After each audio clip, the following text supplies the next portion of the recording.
Welcome to the first edition of the Arena Conclave. We're going to go ahead and go over a few big ticket items here in the first edition, kind of give some status updates of what's been transpiring and where we're at, and then also make sure that we leave a little bit more in-depth stuff, for example, on the new release when it comes to some footage to show what's going on with it here for the next episode that will be coming up soon. So first of all, I'd like to touch on the fact that recently we had a departure on the team. Eric has decided to move on to other endeavors and other things going on with his personal life. We completely understand. One of the things that I try to convey to people on the team is that life always does come first, and sometimes it's difficult for people to disengage. So that all being said, we do wish Eric the best of luck in his endeavors in the future. We ask that anybody, that knew that he was on the team to, kind of leave him alone. Don't try to PM him or DM him, ask him stuff about this because he's working on doing the things that he needs to do otherwise. So we know that another big item that's been on people's minds is the version 2 status, right? So to be completely frank, version 2 has been tabled. We had to table it for now for multiple reasons, but one of the primary reasons for it is just the kernel in general. We were looking to move into the 4.14 kernel. However, after doing extensive testing and while we were doing build outs, etc., we were finding that there were glaring issues. First of all, for example, Bluetooth. We could have supported Bluetooth on this, similar to what we have in the version 1.x train. However, the problem with that is that you would actually have to go in and do a scripting option through our toolbox to switch depending upon what devices you wanted to have recognized. That becomes pretty clunky, right, in execution if you really think about it, so not something that we really desire. What we were finding then as well is if you did that, for example, let's say you had an 8-bit DO controller Bluetooth, and then you also wanted to connect up a PS4 controller Bluetooth for cooperative play. Well, you wouldn't have been able to do that because how the BlueStack was compiling, no matter what we were doing, it didn't make a difference, and we just were not being able to get it to play friendly. We know that there is some issues with the Bluetooth the way that it is. However, we do feel that there's a pretty good compatibility out there if you're using what's recommended for dongles. Recently we had a user tell us that they were using the Bluetooth dongles that sell with the 8-bit DO controllers themselves, and when multiple controllers are connected, after a period of time in some games or emulators that they're seeing some weird behavior. So we may need to look into that. However, none of us on the team technically has those Bluetooth adapters, so testing that internally is really difficult, to say the least. That kind of brings up the point that through our Patreon, not to get super sidetracked here, through our Patreon we've been able to do a few things that we would not have been able to do otherwise. So the Patreons are greatly appreciated. We thank you from the bottom of our hearts, and I'm sure that the community will thank you as well. Things like the Xbox controller support testing that we did with the Xbox 360 and using the wireless dongle that's required for those connecting to a PC or Linux. There's also the ongoing work that we have going on with the AimTrack light gun kit. Easy Hacks has been able to publish some information on it, and some systems are currently supported, and we're hoping that more will come down the road. So talking about controllers, right, that was another huge issue with version 4.14.x with the kernel. Even now, Maverick over at OGST, he's taken a look into it and he's confirmed the exact same things that we have been talking about here actually for the last several weeks in discussions back and forth with hard kernel, is that their offering that comes with the N64 case, right? Those GameSir G3 controllers, the USB ones, yeah, they don't even get seen by the kernel at all. We had some external resources take a look, you know, even through Joy to Key, etc., trying to do JSON, a bunch of different things, right? We've tried to investigate and we're just not coming up with anything solid. The problem is that it looks like X input is broken on that kernel, and at least from what we get from hard kernel for our base. So not to dig too far into the weeds of that, I'll kind of share a little bit in the fact that, you know, we use the base that's provided by hard kernel. You know, they do all the compilation for it and what it's supposed to be to support the different various bits of hardware on the boards. So, excuse me. So that being said, we went back to them. They've confirmed there's an issue. Right now, they don't have an answer, and there is not an ETA for resolution. However, we get that squared away, then we'll be a step closer to being able to move over to the 4.14 kernel. So, you know, that being said, that's the status for version 2 itself.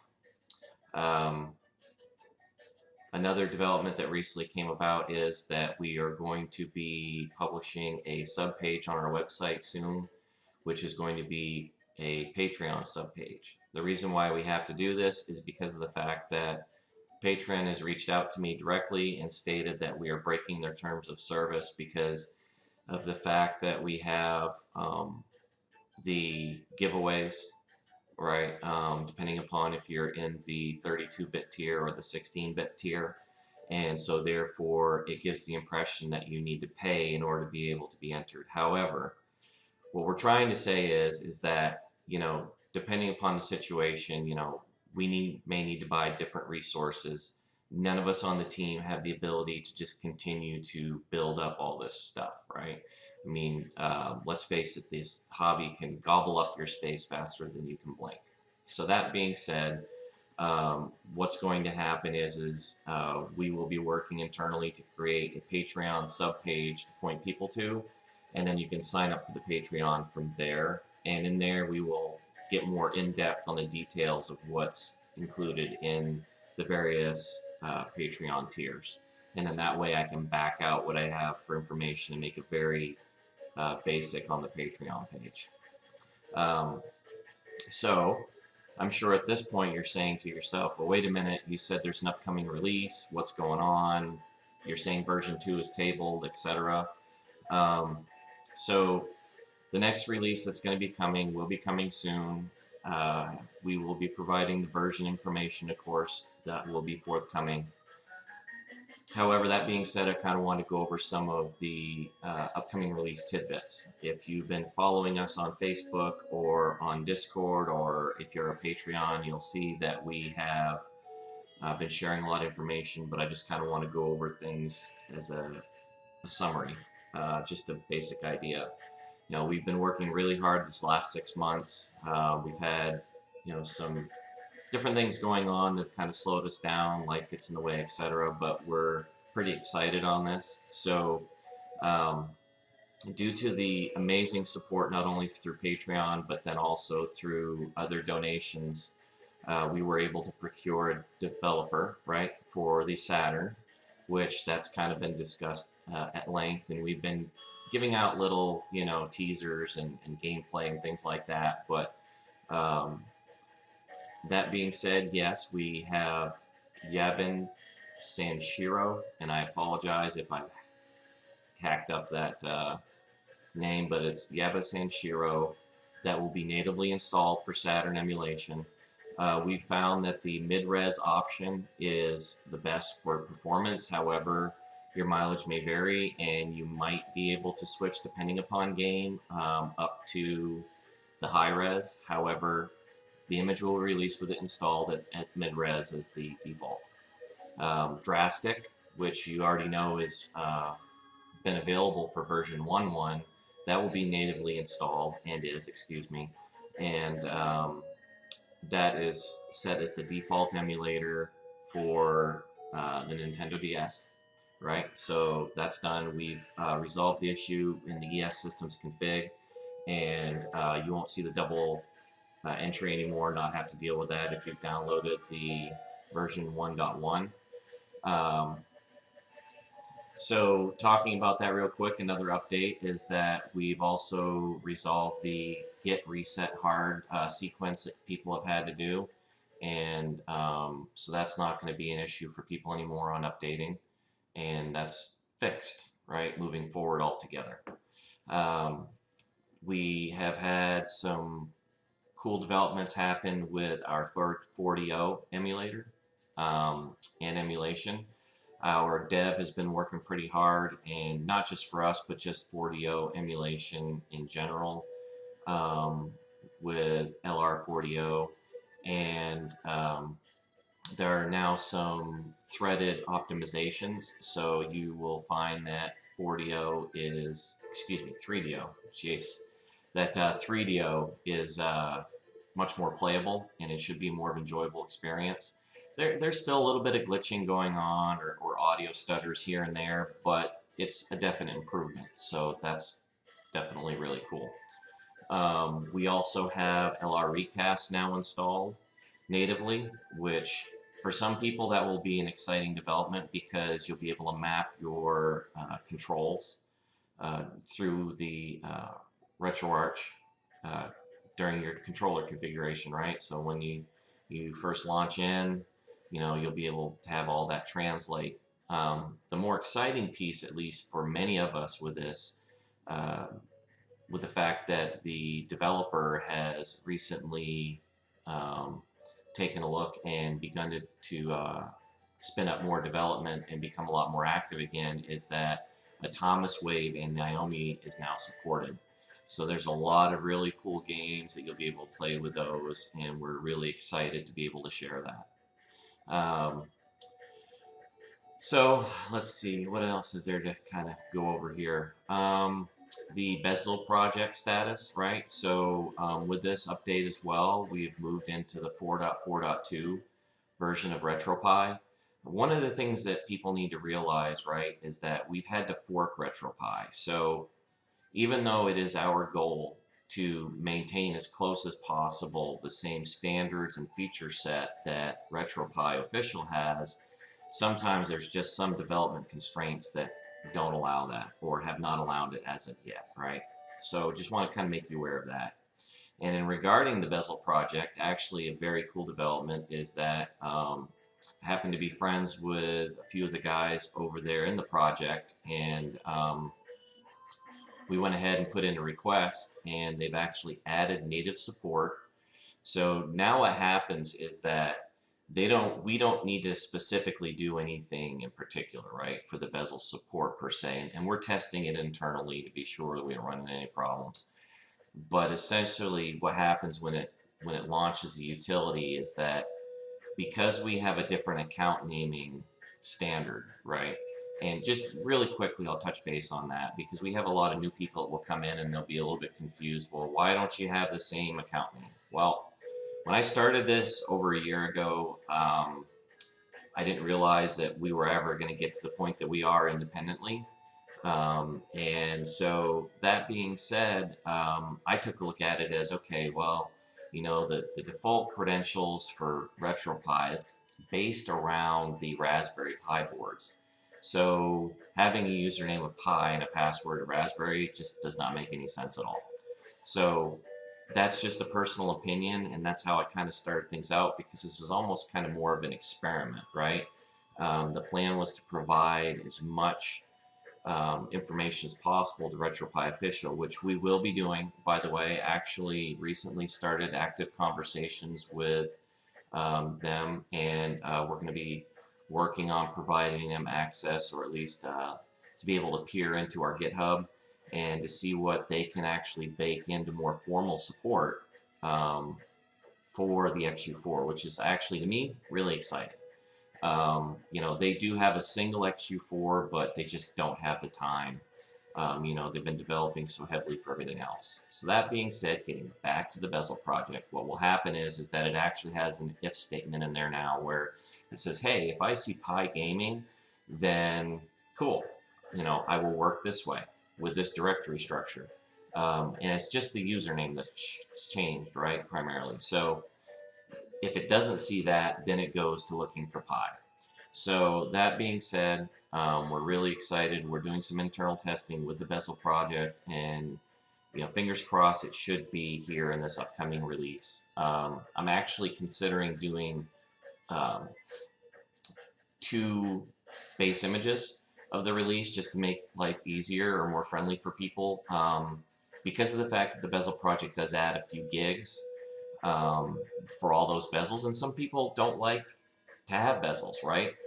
You don't get the performance hit on the XU4 that you might get on some of these other SBCs, but still, you know, everybody has their preference. So we don't want to make any presumptions. We already make a bunch as it is, having so many emulators, you know, natively installed compared to the official RetroPie build. So most likely we'll be releasing a initial base that the project's there, you can install everything yourself, but then I'm looking to install what might be considered to be a BP plus base image, right, where it already has the Bezel project stuff already integrated. So now we kind of get to some more of the nitty gritty that people have been waiting for the last few months, and that's N64 case support, right? So yes, OGST did release their support out there. There's another distribution out there called Supremo Odroid, which if you haven't checked it out and you want to, I suggest that you do, especially if you're an attract mode fan. They've done a bunch of work over there with their team to essentially make a standalone attract mode build. So once again, I know I keep talking about not getting sidetracked, but there's just so much to discuss. Very quickly, the nuts and bolts of it is that you will never see a native RetroPie release like you do with the RetroPie official, right? That includes the ability to go over to attract mode. Because the only way that they were able to, over there in Regelad's team, to produce a good working image that's stable, is to have a standalone build. We did a bunch of investigation into it when we first started, and we were just not getting anywhere close to the results that we really wanted to see. You know, plus the fact that, you know, it is a little bit older version of the attract mode front end, because it's 32-bit and attract mode's moved over to 64-bit as of, I think, a little bit over a year and a half ago now. So that being said, they do offer support for the N64 case as well, so I encourage you to check that out. You know, we try to be as transparent as open, you know, that there's different versions of distributions out there for the XU4. You know, we're going to be looking to dip our toes into some other stuff. That's for another episode, video, however you want to call it. But N64 case for us, we had a member of the community, he goes by Keg on Discord, and he did a bunch of work to assist us. He came in and volunteered a bunch of his time. We're extremely appreciative. You know, essentially what it is that it was all stepping stones to get to where we're going to be on this release, right? Luke Farnquhar, I probably mispronounced his name because I've never actually heard him say his last name yet. He did a bunch of code work. Will I Am on Discord, who's a part of my team. Luke, of course, is part of my team, but Will, he now goes by Will I Broke It, I believe, on Discord. He did a bunch of code work, and Keg came in, did a bunch of work, especially working hand in hand with John Manning on the team. And it all was stepping stones to get to where we are now. We now have a package of images that's going to come preloaded, and we're going to be investigating possibly doing something similar down the road to like what they do with the ES Themes Gallery, where people could push up packages, right? So for image art, and that could be really fun. On this base release, it's going to have the splash, what I'm calling system splash art, right? And I will be showing that off here in another video coming up soon. And you know, there's a lot of questions, right? Well, what about other types of things like box art, etc.? We will be looking to do that. However, to be perfectly clear, the only way it will be supported is if you're using the hyperspin naming convention. That's something that game lists have been working towards now for a really long time.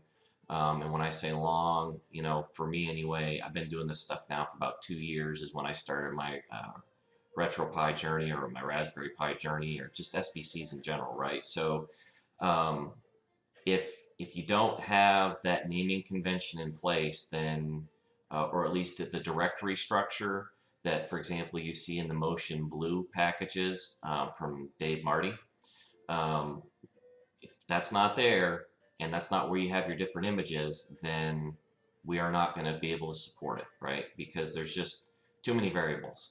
So with that being taken into consideration, we do look to be doing something along the lines of a menu for the screen, most likely. Can't quote me on it for sure, but the intention is to have one where you could choose to present box art, where you could choose to present wheel art, where you could choose to present cart art, marquee, etc. Right? So you'd have a bunch of different variations that you could choose from. If you get bored with system art, you could switch over to box art or whatever. Right now, it's going to be a future situation on presenting system stats. We don't have that for this release, but it will be forthcoming. That being said, another thing about the screen, like a lot of people don't realize, and I've actually said that I would share this in video, is that, so yes, you can display video with the screen. The thing is that when we were doing testing, we were finding that there was an unexceptional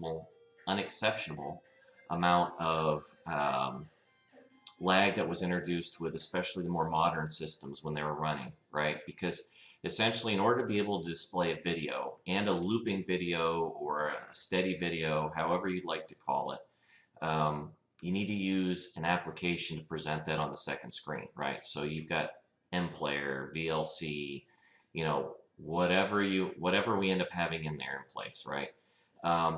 So what we were noticing is that with the screen running an active video, even if it was a looped video, right, of say 4 to 6 seconds, it was chewing up between 18 and 24% of the CPU. Well, in smaller systems, or excuse me, you know, more legacy systems, right? Like let's say Atari 2600, you know, any of these emulators that don't really take a lot of grunt to move stuff on the screen and also be able to run in the emulator, you know, that wouldn't necessarily be a big deal. However, once you start to step up into systems like the Nintendo 64, the Saturn, the 3DO, Naomi Atomus Wave, Dreamcast, etc., right? You do notice it. And for me running this whole endeavor, some people may find that it's exceptional, but or acceptable, excuse me, I do not. So I nixed that. So, you know, yes, you can present MP4 videos, for example, and in some future information, we'll see what we can do to put out on that. However, you know, like OGST already has that. I'm not completely sure. I think that Supreme Odroid has it, but you'll need to check with them on that. Maybe you can get a little bit more information, and you know, maybe as a community we can come together and kind of take a look or whatever. But you know, if you do choose to go the video presentation route on the N64K screen, I just want to be clear that it's not something that we're going to help you troubleshoot, right? Because we've already done a ton of legwork on it. You know, we do not want to put anything out there that we know is inherently broken or that we wouldn't want to play.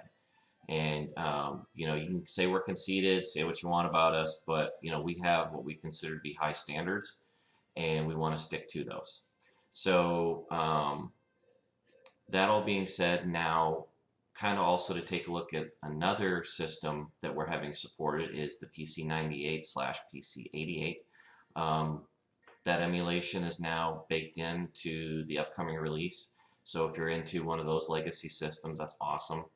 And we've seen a little bit of enhancement as well with the Sharp X68000. There's so much to share, and this has already been a long video, right? I'm already pushing 26 minutes. So that being said, once again, want to thank everybody in the community for your support. You know, we may come off as, you know, some real hardheads sometimes in Discord and in Facebook, but, you know, we really feel like we don't want to enable people to act entitled, right? You know, it does come off as being rather brash when you come into the community and right off the bat you say, oh, well, when is version 2 going to come out? Because version 1.1 is buggy and, you know, I don't want to use Recall Box, or I don't want to use Supreme Odroid, or I don't, you know, whatever. And it would be the same way for any of them, right? You know, I wouldn't want to see anybody coming into the group saying, hey, when is, you know, Supreme Odroid going to come out with their next release because this is buggy on it or whatever, but it works in Recall Box, or it works in the Odroid Retro Arena edition of RetroPie, right? We don't accept that, and we don't allow it.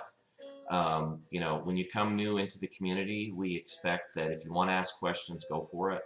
But right off the bat, coming in saying something like that and not backing up what you're trying to say that's just not right. You know, it's a slap in the face to all the people, not only on our team, but in the community that has put a lot of time and effort into making gaming on these Odroid SBCs as best as possible. So anyway, I definitely appreciate your time. I hope that I didn't end up putting you to sleep in our first edition of the Arena Conclave, and I look forward to talking to you again soon. Take care.